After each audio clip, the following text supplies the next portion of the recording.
안녕하세요. 말씀을 내 안에 채우다. 이준희 목사입니다. 오늘은 10월 17일 말씀 암송 18일차 되겠습니다.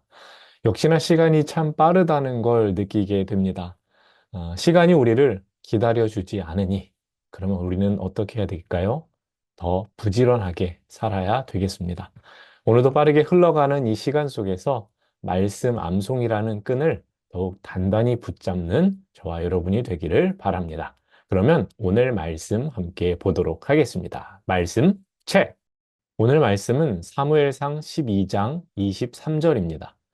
나는 너희를 위하여 기도하기를 쉬는 죄를 여호와 앞에 결단코 범하지 아니하고 선하고 의로운 길을 너희에게 가르칠 것인즉.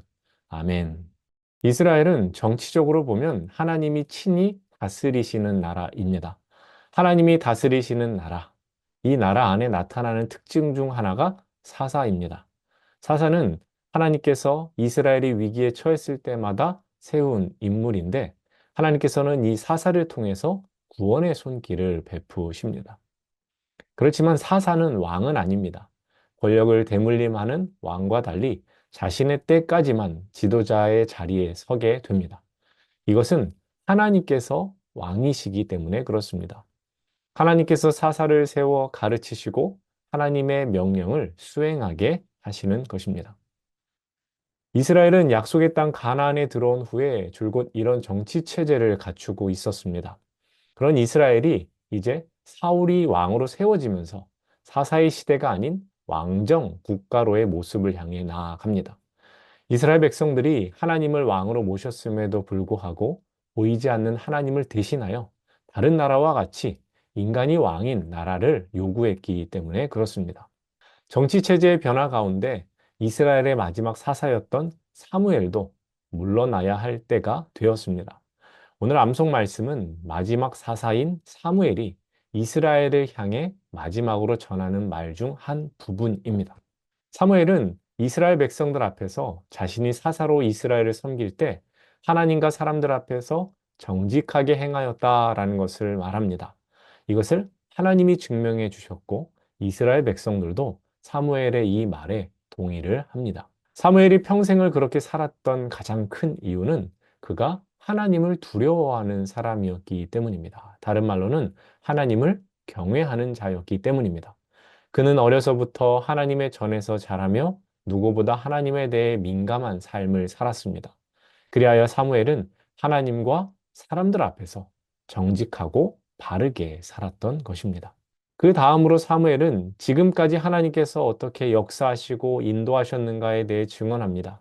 애굽 땅에서부터 약속의 땅 가나안까지 하나님의 손길을 거치지 않은 것이 하나도 없었다라고 합니다. 그렇지만 이스라엘은 하나님의 왕 되심을 거부하고 인간 왕을 요구하였기에 이것이 여호와 하나님 앞에서 범한 죄악 중에 가장 큰 것이다라고 사무엘은 지적합니다.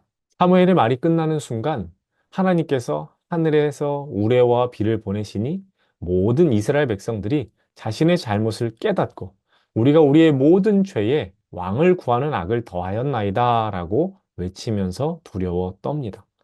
잘못을 진즉에 인정하는 것도 참 좋을 텐데 한 대 맞아야 정신 차리는 이 모습이 또한 안타깝게 여겨집니다.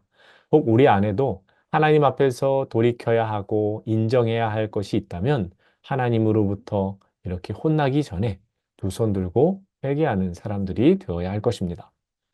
사무엘은 두려워하는 이스라엘 백성들에게 여호와 하나님께서 자기 백성을 끝까지 책임지실 터이니 오직 하나님만을 바라보라라고 합니다. 이는 사무엘상 12장 20절에서 21절 말씀에 잘 나옵니다.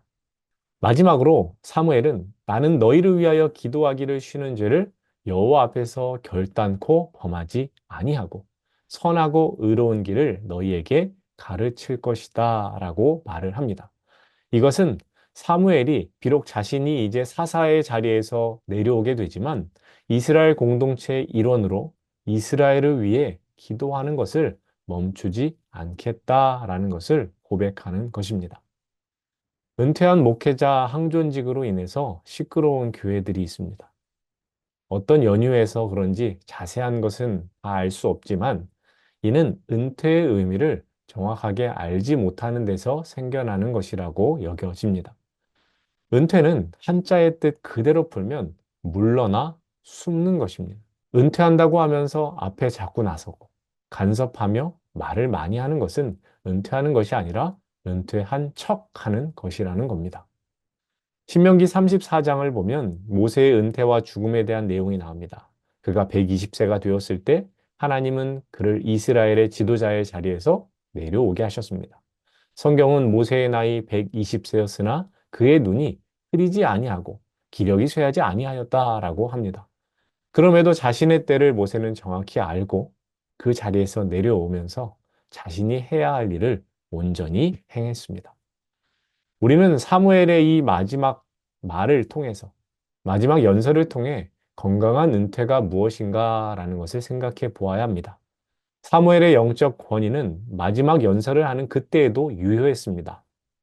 사사로서 더 일할 수 있고 그럴 능력도 있었습니다. 그러나 모세와 같이 하나님이 정해주신 때를 그도 인정하고 받아들였습니다.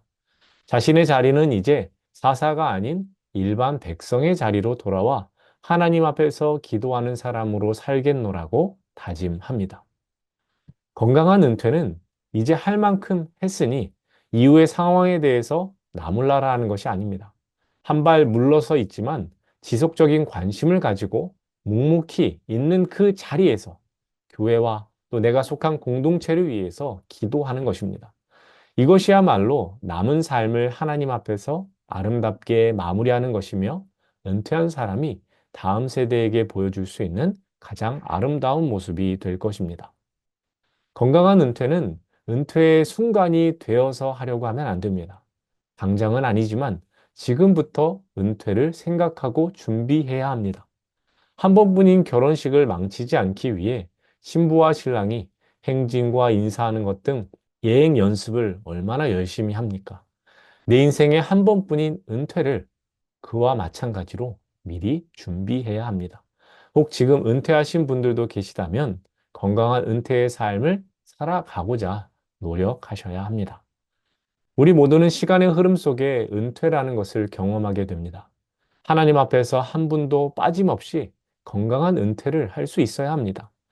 우리가 해야 할 은퇴의 준비는 다른 것이 아니라 기도입니다. 또한 은퇴 후에 해야 하는 것도 기도입니다. 사무엘이 은퇴 전에 기도하였다면 우리도 기도해야 합니다. 또한 은퇴 후에도 기도하겠다고 하면 또 그렇게 하였다면 우리도 사무엘과 같이 기도의 자리에 서야 할 것입니다. 기도하는 것은 아름다운 마무리를 위한 최선입니다. 이것을 오늘 말씀 암송을 통해서 다시 한번 우리의 마음에 새기는 은혜가 있기를 바랍니다. 그럼 오늘 말씀 암송하겠습니다. 나는 너희를 위하여 기도하기를 쉬는 죄를 여호와 앞에 결단코 범하지 아니하고 선하고 의로운 길을 너희에게 가르칠 것인즉 나는 너희를 위하여 기도하기를 여호와 앞에 결단코 범하지 아니하고 선하고 의로운 길을 너희에게 가르칠 것인즉 나는 기도하기를 쉬는 죄를 여호와 앞에 결단코 범하지 아니하고 선하고 너희에게 가르칠 것인즉 나는 기도하기를 쉬는 죄를 범하지 아니하고 선하고 너희에게 것인즉 나는 너희를 위하여 기도하기를 쉬는 죄를 여호와 앞에 결단코 범하지 아니하고 선하고 의로운 길을 너희에게 가르칠 것인즉 사무엘상 12장 23절 말씀. 이 시간은 오늘 암송 구절과 말씀 해설에 대한 내용을 가지고 함께 퀴즈를 푸는 시간, 풋풋한 퀴즈입니다. 그럼 오늘 퀴즈 함께 보겠습니다. 퀴즈 체크! 사무엘은 은퇴의 순간 마지막 연설을 통해 이것 하기를 쉬는 죄를 범하지 않겠다고 하였습니다. 이것은 무엇인가요?